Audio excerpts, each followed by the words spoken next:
So today's topic is The Pilgrim's Progress by John Bunyan. Complete title की बात करें तो वो है the pilgrims progress from this world to that which is to come. The concept that we have in our system, इहलोक और परलोक, जिस लोक में हम रह रहे हैं वो दिस वर्ल्ड हो गया, और परलोक जिसकी हम कल्पना करते हैं जो कहीं है, that we get to know after our death, तो परलोक. The pilgrims progress from this world to that which is to come, ये आया था 1678 में, फर्स्ट एडिशन. अगर बात करें इसके जॉनरा की तो इट्स अ क्रिश्चियन एलेगरी, या इसको रिलीजियस एलेगरी भी कहते हैं. तो प्रश्न यहाँ ये आ रहा है, क्या आप लोग परिचित हैं इस टर्म से, एलेगरी से?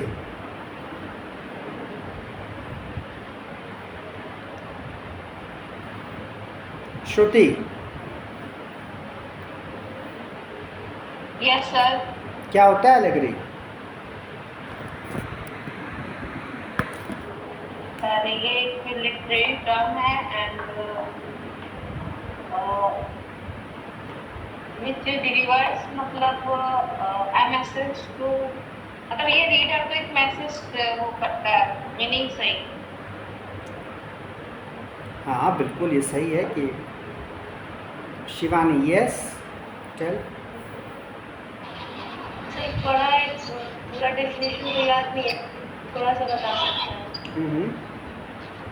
ये न्यूमेटिक पोएम या प्रोज फॉर्म में होता है जिसका कुछ सेकंड मीनिंग वगैरह होता है. उसका बकायदे मैंने इसका डेफिनेशन लिखा है, लेकिन नोट्स में अभी लिखा है.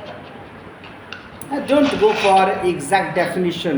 We must have understanding of a particular term. ठीक है.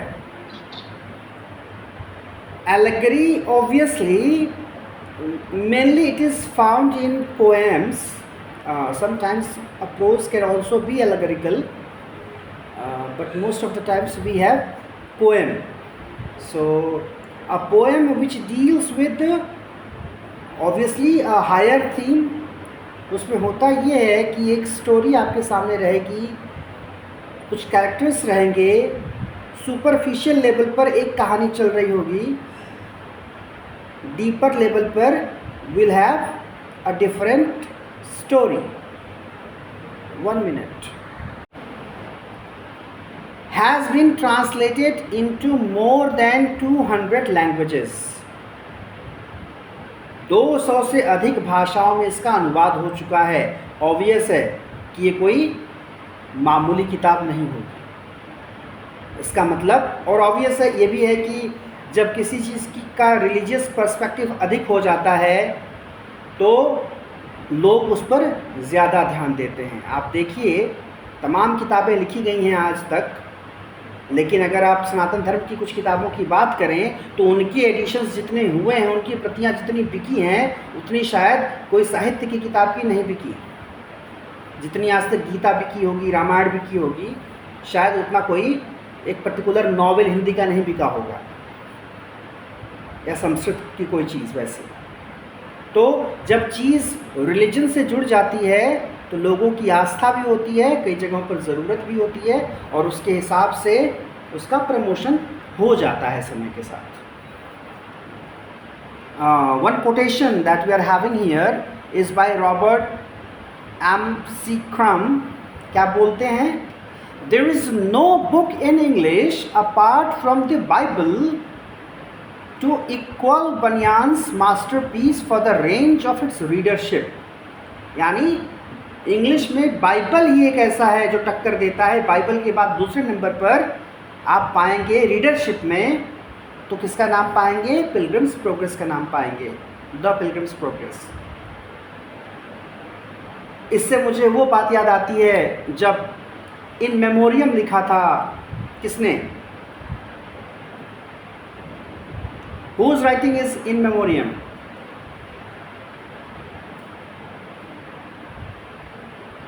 Lord Alfred Tennyson. He wrote that particular work, and in Victorian era, obviously, at a particular time when Queen Victoria lost her son. तो Victoria का statement था that she loved in memoriam second to Bible, यानी Victoria ने कहा कि Bible की बाद कोई किताब मुझे पसंद आई या जिसको मैं एडमायर करती हूँ, जिसकी मुझे ज़रूरत थी, जिसने मुझे कंसोल किया, वो इन मेमोरियम था। फ़िलहाल यहाँ एम.आर. ट्रम्प के शब्दों में बात करें तो the pilgrims progress is second after Bible, English में, जिसको इतना रीडरशिप मिला है। और इसके इन्फ्लुएंस की आप बात करें, इवन वही कहते हैं आगे, उस बात को आगे बढ़ाते हुए, कितने जो है वैरियस राइटर्स को इन्फ्लुएंस करना, जिसमें बड़े बड़े नाम आएंगे, मतलब जिन राइटर्स को पढ़ करके कई बार लोग थोड़े से स्पिरिचुअल हो पाते हैं। उनकी कुछ कहानियाँ, उनकी कुछ राइटिंग्स ऐसी हैं, उसमें कई नाम हैं। एक नाम है विलियम हॉगार्थ का, एक है C.S. Louis, नाथानियल Hawthorne. हॉथॉर्न का एक बड़ा फेमस नॉवेल है अमेरिकन लिटरेचर में, द स्कारलेट लेटर। कभी मौका मिले तो एक बार ज़रूर पढ़िए उसकी कहानी, बहुत खूबसूरत नॉवेल है, the Scarlet Letter by Hawthorne. Herman Melville, ये लोग बड़े एथिक्स, मोरालिटी पर काफ़ी कुछ इन्होंने लिखा है। चार्ल्स डिकेंस प्रभावित थे काफ़ी ज़्यादा इससे, द पिलग्रिम्स प्रोग्रेस से। लुइसा मे एल्कॉट, जॉर्ज बर्नार्ड शॉ यानी G.B. शॉ। G.B. शॉ जैसा प्रैक्टिकल बंदा जो हर चीज़ों में, हर सिचुएशन में प्रैक्टिकल अप्रोच रख पाने वाला इंसान, वो भी इन्फ्लुएंस थे द पिलग्रिम्स प्रोग्रेस से। विलियम थैकरे। अच्छा, आगे एक नाम है CHARLOTTEBRONTE। क्या नाम है ये, क्या पढ़ेंगे इसको?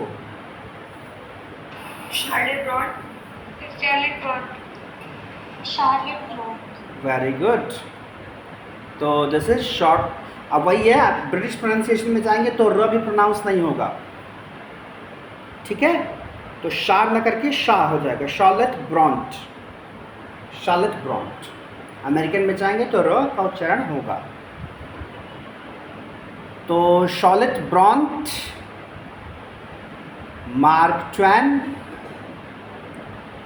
जॉन स्टाइनबैक, एनिट ब्लाइटन, कुछ ऐसे नाम होंगे जो शायद पहली बार सुनने को मिल रहे होंगे आपको।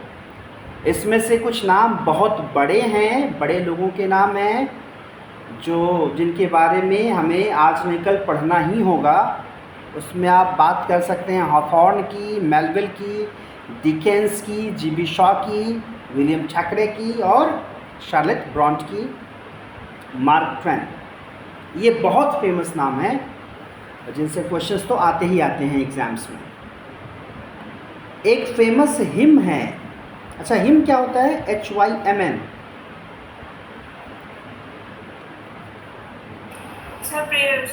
प्रेयर, यस, डिवोशनल सॉन्ग और प्रेयर, वेरी गुड।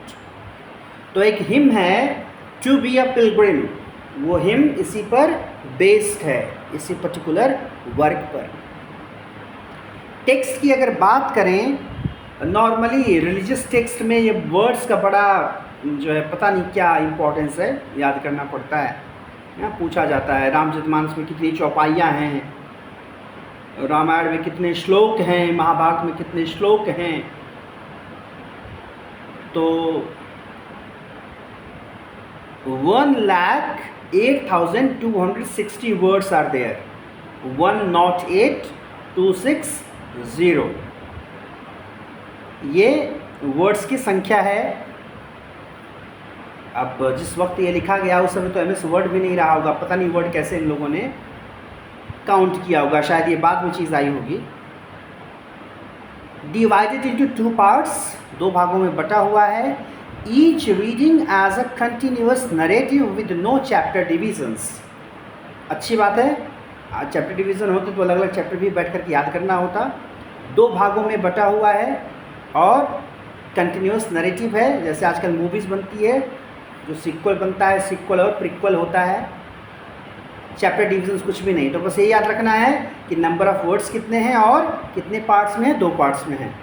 अब आगे जब इस पर हम बढ़ेंगे तो फिर हम आएंगे कैरेक्टर्स पर।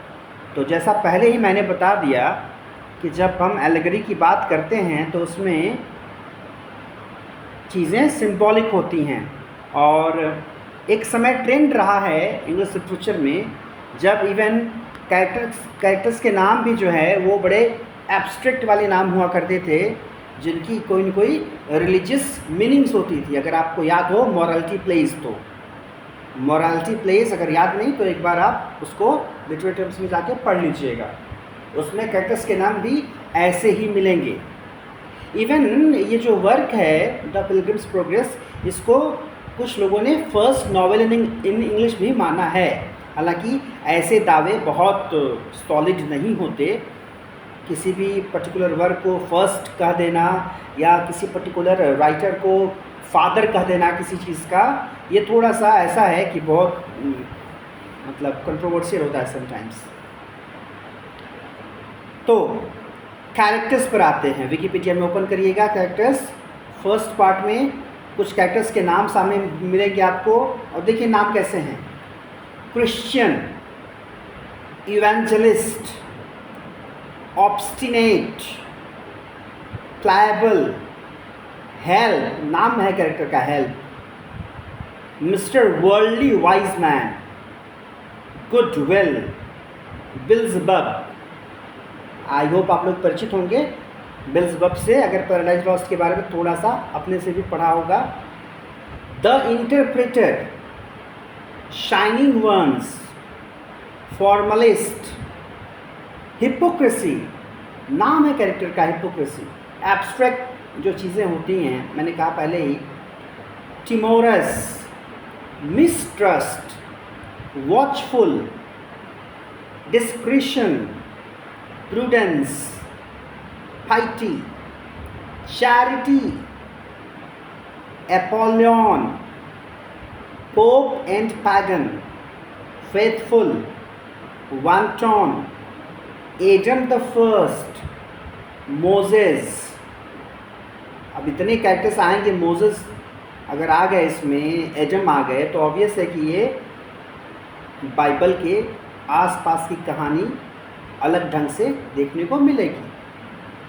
Talkative, Lord Hate Good, Envy, Superstition, Pickthank, Hopeful, Mister By Ends, Demas, Giant Despair, Giantess Diffidence, Knowledge, Experience, Watchful, Sincere, ignorance, the flatterer, atheist। अब ऐसा लग रहा होगा कि इतने सारे कैरेक्टर्स और क्वेश्चंस पिलग्रिम्स प्रोग्रेस में कैरेक्टर्स से ज़रूर आते हैं क्वेश्चंस। ऑब्वियस है नॉवेल टाइप का है तो कैरेक्टर्स बहुत ज़्यादा होंगे ही। अब उसी में आप देखेंगे, अगर इवन यहाँ भी आपको दिख रहा है कि कुछ कैरेक्टर्स ऐसे हैं जिनका नाम इसने ब्लू में किया हुआ है, बाकी कैरेक्टर्स जो है वो ब्लैक में हैं। हाँ, तो इससे एक आइडिया लग सकता है कि ब्लू वाले ज़्यादा इम्पोर्टेंट लग रहे हैं, हालांकि ऐसा नहीं है कि जो ब्लैक वाले हैं वो लेस इम्पोर्टेंट हैं।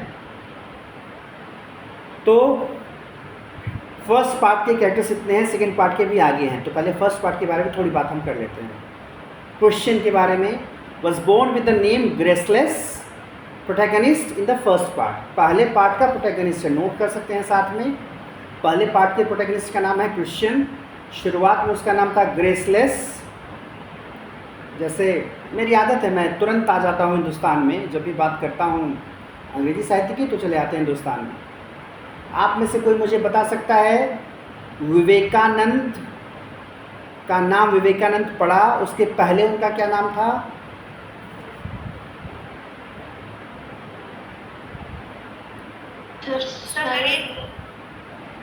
नरेन?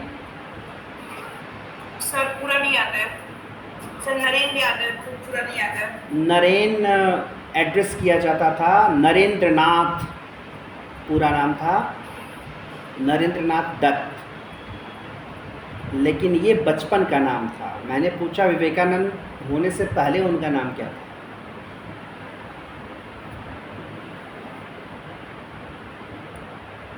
पहले जब उनकी दीक्षा हुई, जब उनको दीक्षा दिए रामकृष्ण परमहंस, उस समय उनका नाम था विविदिशानंद। बाद में खेतड़ी नरेश ने विविदिशानंद को विवेकानंद कर दिया। सच्चिदानंद भी तो शायद कहा जाता था ना? नहीं, बिल्कुल नहीं। सच्चिदानंद भगवान का नाम है, सच्चित आनंद, सच्चिदानंद। तो क्रिश्चियन का बचपन का नाम ग्रेसलेस था। प्रोटैगनिस्ट है पहले पार्ट का, whose journey to the celestial city is the plot of the story। Celestial City की यात्रा करता है क्रिश्चियन, और वही प्लॉट है स्टोरी का। नाम भी है ना, पिलग्रिम्स प्रोग्रेस। पिलग्रिम कौन होता है? तीर्थयात्री। तीर्थयात्री के लिए प्रोग्रेस क्या होगा? वो अपनी यात्रा पूरी करे या वहाँ तक पहुँचे। रास्ते में जो चीज़ें हैं, तीर्थयात्री और यात्रा जो है, यात्रा के बीच की बात आती है तो किसी और वर्ग का नाम याद आता है?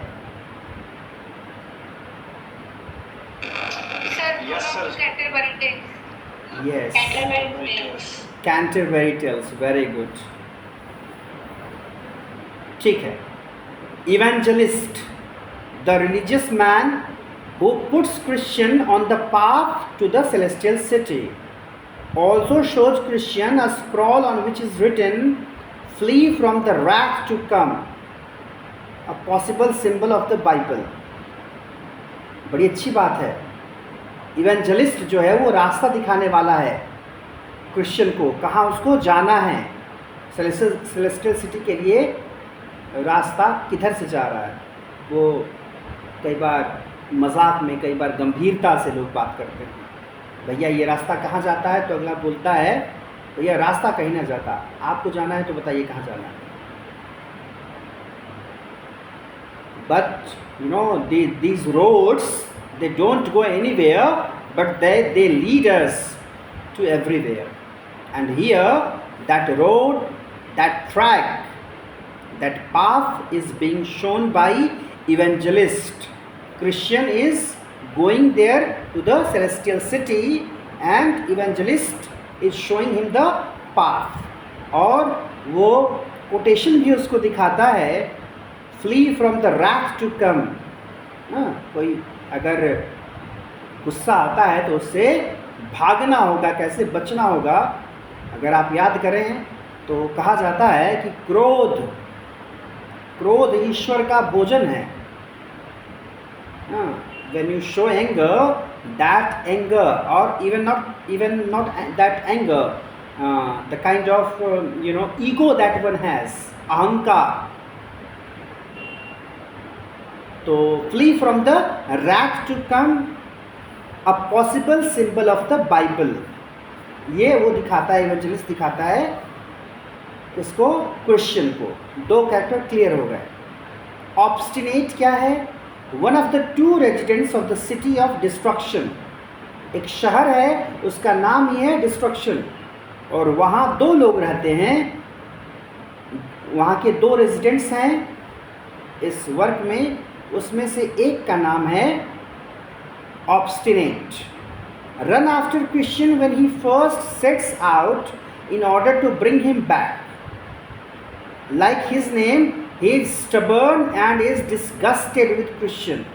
इसका नाम ही है ऑब्स्टिनेट, तो इसलिए नाम के अनुसार उसका कर्म है। और ऑब्वियसली यहाँ पर एलेगरी में चीज़ें ऐसी होती हैं, मॉरलिटी प्लेस में चीज़ें ऐसी होती हैं। जो नाम होता है, नाम का जो अर्थ निकलता है ना, जैसा नाम वैसा काम।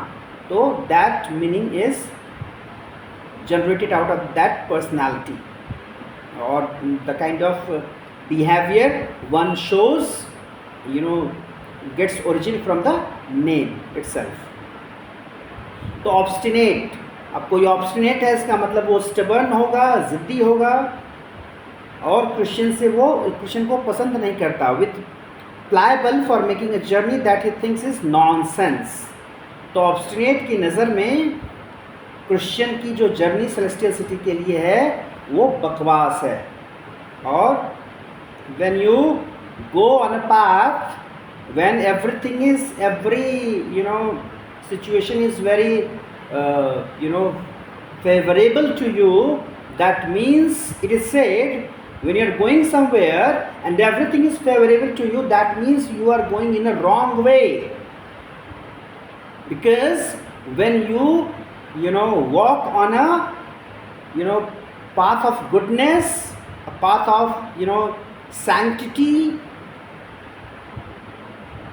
you confront several challenges there. जब भी आप अच्छे रास्तों पर चलते हैं तब आपको चुनौतियों का सामना करना पड़ता है। तो अगर ऑब्स्टिनेट को लगता है कि क्रिश्चियन गलत रास्ते पर जा रहा है, बकवास काम कर रहा है, इसका मतलब क्रिश्चियन ठीक काम कर रहा है। Are you getting my point? कोई काम आप करें, Yes, sir. उस काम में कोई आपका विरोध ही ना करे तो समझिए कि मामला गड़बड़ है। जब कुछ विरोधी मिल जाए तो खुश हो जाइए, इसका मतलब ठीक काम हो रहा है।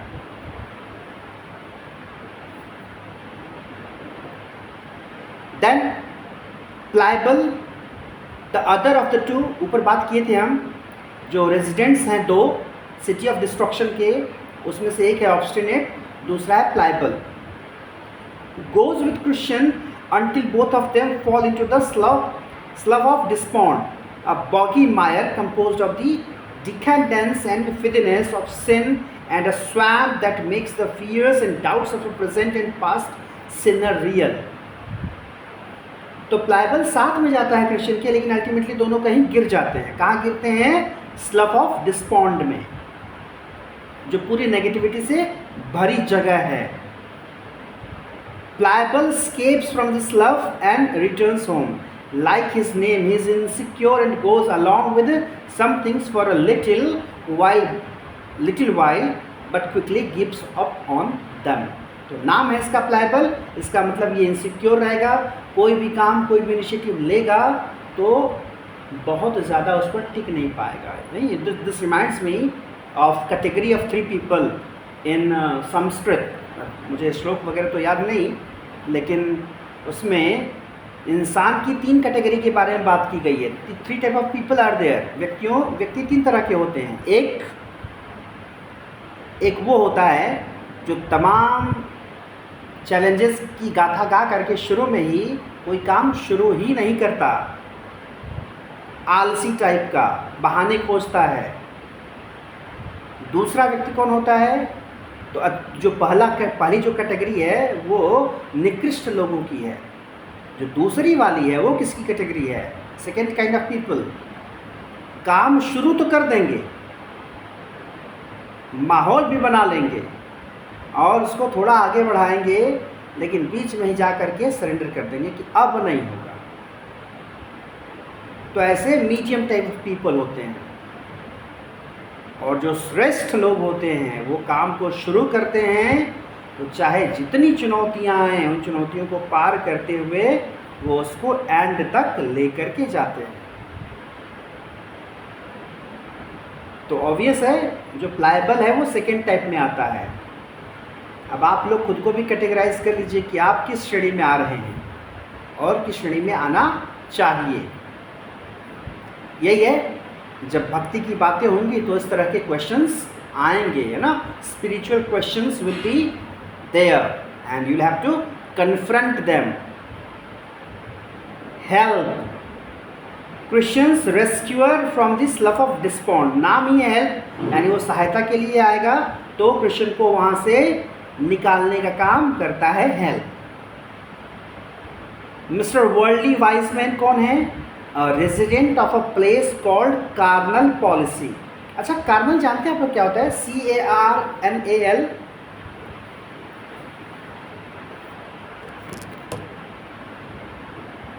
कार्नल डिज़ायर एक बड़ा अच्छा फ्रेज है इंग्लिश में। Carnal desire is used for physical desire.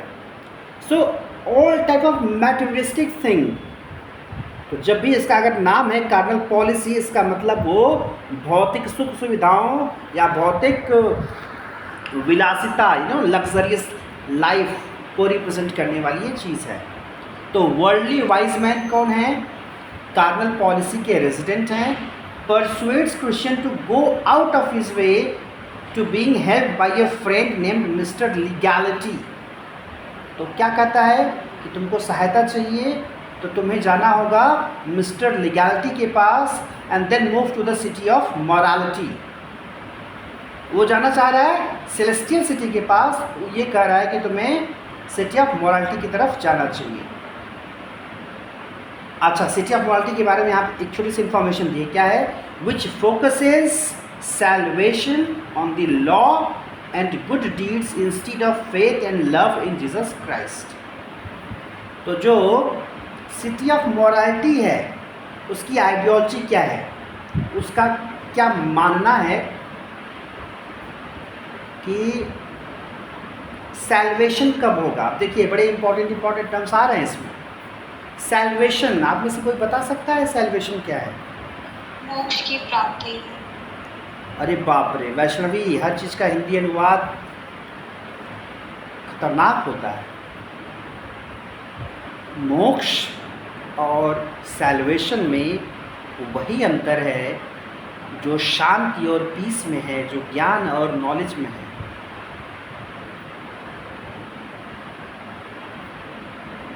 भाषाएं कल्चर को रिप्रेजेंट करती हैं। कई बार हम समझने के लिए चीज़ों का हिंदी अनुवाद कर लेते हैं, लेकिन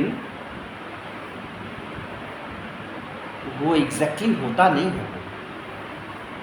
सर अटेन सैल्वेशन, यही तो सैल्वेशन, रिडेम्पशन और salvation. Yes Shruti, complete believe in God. Complete believe in God. देखिए सैल्वेशन का जो कॉन्सेप्ट क्रिश्चियनिटी में है, पहली बात वैष्णव जैसा आपने मोक्ष कहा, मोक्ष का मतलब समझती है क्या होता है? सर वर्ल्डली लाइफ को रिनाउंस कर देना और कंप्लीटली भगवान का हो जाना। रिनाउंस, सर सोल जो होती है वो फ्री हो जाती है। Yes that's the point. Renounce कर देना अलग चीज़ है। जब आप रिनाउंस करते तो आप सन्यासी बन जाते हैं, है ना? लेकिन हाँ, yes, when ultimately the soul meets to the super soul or the over soul, when atma gets added to the Paramatma and the cycle of birth and death is removed, is disappeared, then moksha takes place. तो मोक्ष को आने के लिए आत्मा का परमात्मा से मिलना ज़रूरी है और जीवन मृत्यु का जो चक्कर चल रहा है वो चक्कर खत्म होने की ज़रूरत है, तब मोक्ष होगा। सैल्वेशन में ये नहीं होता, सैल्वेशन में ये नहीं होता।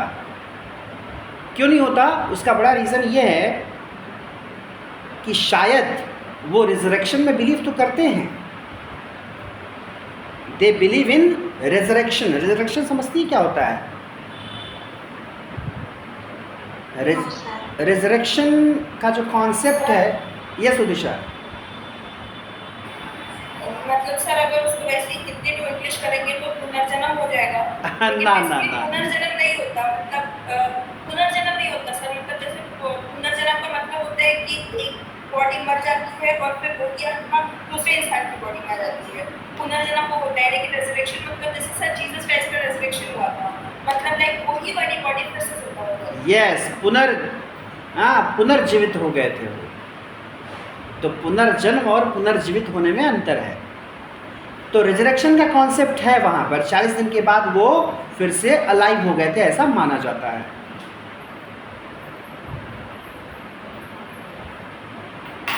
बट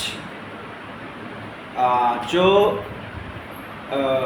आपने पुनर्जन्म की बात की, उसके लिए टर्म आता है रीइंकार्नेशन इंग्लिश में।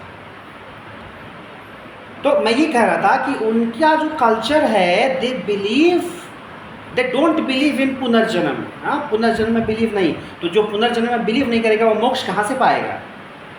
तो कॉन्सेप्ट ही थोड़ा सा अलग है। उनका ये है कि भैया जो प्रॉब्लम क्रिएट किया था एडम यू ने, वो फर्स्ट सिन कमिट करके, और एक जो कनेक्शन टूट गया था गॉड और जो है इंसान के बीच, और जो एक गॉड से कनेक्शन टूट जाने का मतलब बीच में मेडिटेटर की आवश्यकता पड़ने लगी, तो वो हट जाए, वो कनेक्शन सीधा जुड़ जाए गॉड से। और दूसरा, एडम और ईव जब तक ईडन गार्डन में या पैराडाइज में थे, तब तक वो क्या थे? देवर इमॉर्टल, अमर थे वो। But when they reach to the earth they became mortal. तो मॉर्टैलिटी वाला कॉन्सेप्ट खत्म हो जाए। तो उनके लिए सैल्वेशन का मतलब direct connection with God and becoming immortal with the same body.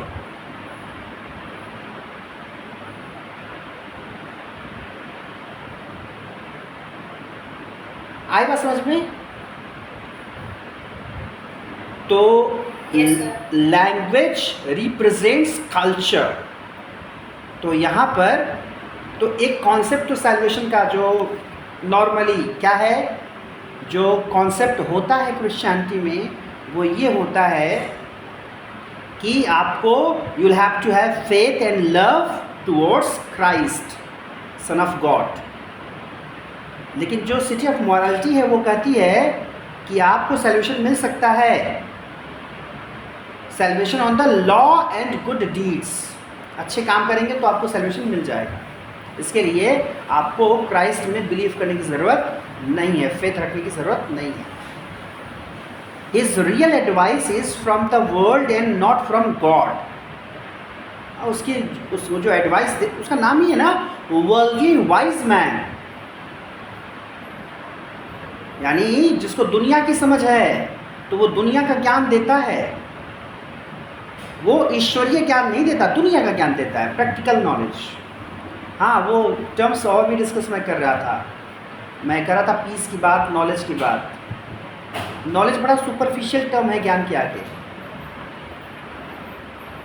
और शांति की जो बात कर रहा था मैं, अगर शांति का मतलब वही होता जो पीस का मतलब होता है, then why Eliot needed that shanti है, शांति है, शांति है। आप द वेस्टलैंड पढ़ेंगे, इसकी लाइन बड़ी फेमस है। I think nearly 6 languages use किए हैं द वेस्टलैंड में टी.एस. एलियट, जिसमें लैटिन, संस्कृत और रशियन तो है। खैर, तो mister Worldly wise man he gives advice of world, worldly knowledge देते हैं। his advice is flawed and consists of 3 objectives। तो इस तरह से उसकी जो सलाह है उसमें कमी है, और उसके 3 ऑब्जेक्टिव्स है। कौन कौन से? Getting Christian off the right path, making the cross of Jesus Christ offensive to him, and binding him to the law so he would die with his sins. यही है concept, dying with one sins. या एक बात आपको बताऊं, अगर आप John Donne की पोएम पढ़ेंगे hymn to God the Father, वहाँ से आपको समझ में आएगा कि क्रिश्चियंस के पास एक कॉन्सेप्ट ये है कि when they take birth with their birth, by default they become the sinner. The sin that was committed by Adam and Eve is ultimately transferred to one who gets birth in Christian family. ईसाइयों के घर में आप पैदा हो गए तो पैदा होते ही वो पहला पाप जो किसी ने किया, पूर्वजों के पूर्वज एडम ईव ने किया, उस पाप के भागीदार आप हो गए, आप उसके हिस्सेदार हो गए। आपको पूरी ज़िंदगी अपनी पूरी कोशिश करनी है उस पाप से खुद को बचाने की। तो अगर आप ये बचाने का काम नहीं कर पा रहे,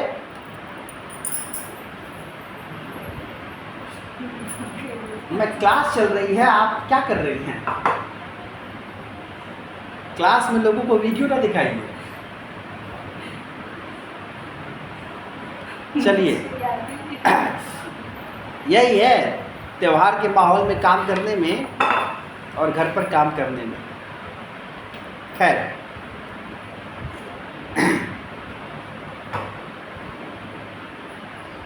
binding him to the law so he would die with his sin. तो 3 चीज़ें हैं, 3 चीज़ों के लिए 3 ऑब्जेक्टिव हैं उसके। कौन कौन से? एक, क्वेश्चन अपने राइट पाथ से हट जाए। दूसरा, जीसस क्राइस्ट का जो क्रॉस है वो उसके लिए ऑफेंसिव बन जाए, मतलब जो उसके लिए that which could become a kind of faith, a kind of energy to move on the right path, उसको वो ऑफेंसिव बना दे रहा है उसके लिए। और तीसरा, वही जिसकी बात मैं कर रहा था, he would die with his sins, यानी वो अपने पाप के साथ ही मर जाए। Worldly wise man has brought down many innocent pilgrims and there will be many more to come। कहीं ना कहीं अब अगर आप वर्ल्डली वाइज मैन, नाम से भी क्लियर है, आप देखें क्या हमारे यहाँ ये चीज़ नहीं होती?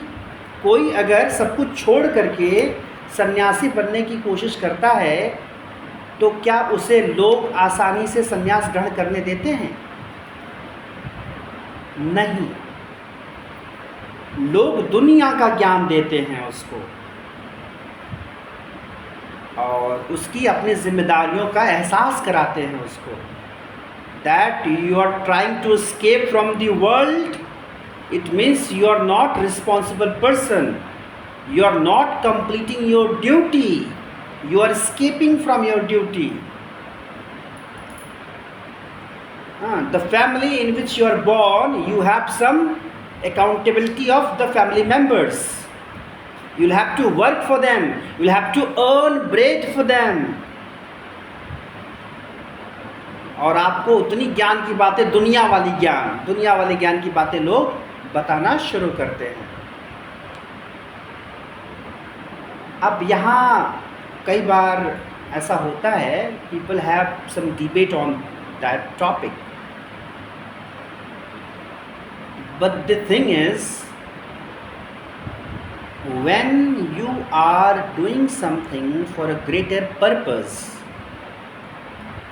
then comparatively great purpose, I mean the purposes which are lower in nature, they can be abandoned, they can be left, because you cannot do both of the things together। जब आपको ज़िंदगी में ज़्यादा बड़े काम करने होते हैं तो जो सो कॉल्ड छोटे काम हैं उनसे अपने आप को अलग करना ही पड़ता है, कोई और उपाय नहीं है उसका। Siddharth could become Buddha only when he left the family. अब इस पर भी लोग बहस करते हैं, बातें होती हैं कि यशोधरा का क्या और राहुल का क्या, but he had to leave that, and only by leaving them he could attain that gyan under that tree of peepal, and ultimately the joy of which could be gained, could be understood by the people all around। आज पूरी दुनिया के कई देश जहाँ पर वो धर्म है, अगर एक इंसान ने वो काम नहीं किया होता तो बौद्ध धर्म कहाँ से होता? तो ये होता है कि जब बड़े पर्पस के लिए आप चलते हैं तो छोटे पर्पसेस को इग्नोर करना पड़ता है। One needs to do that। है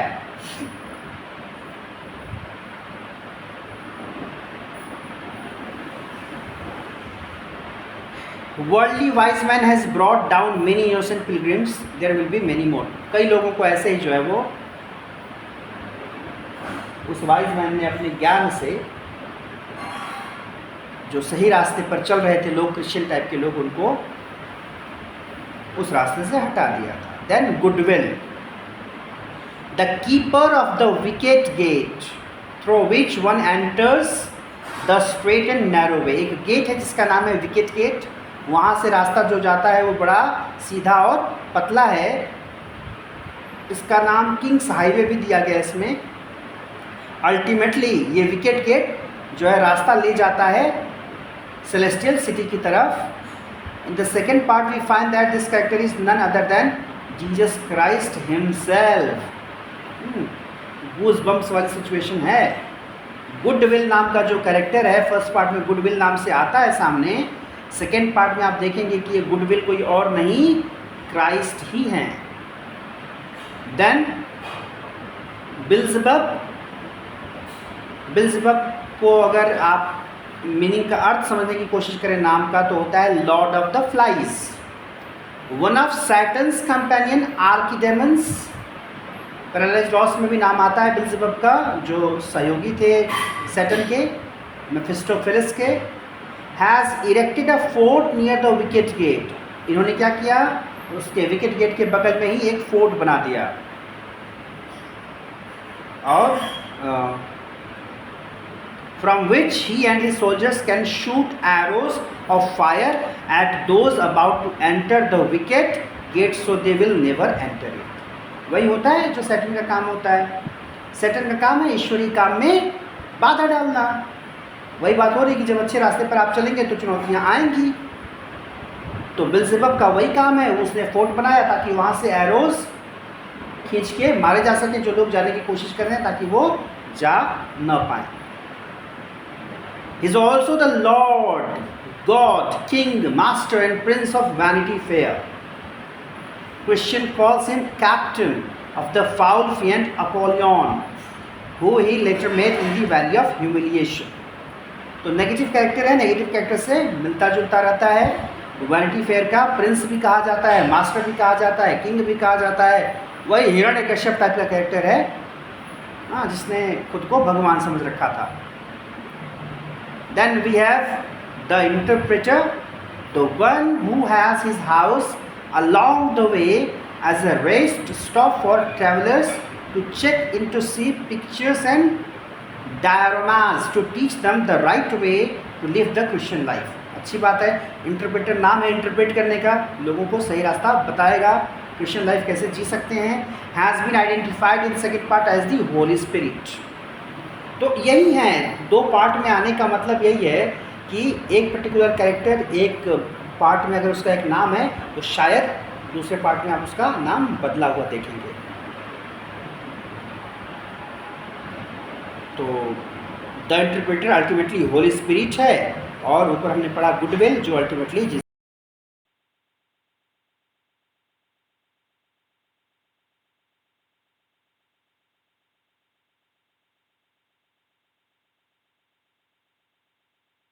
sorry, we should stop here.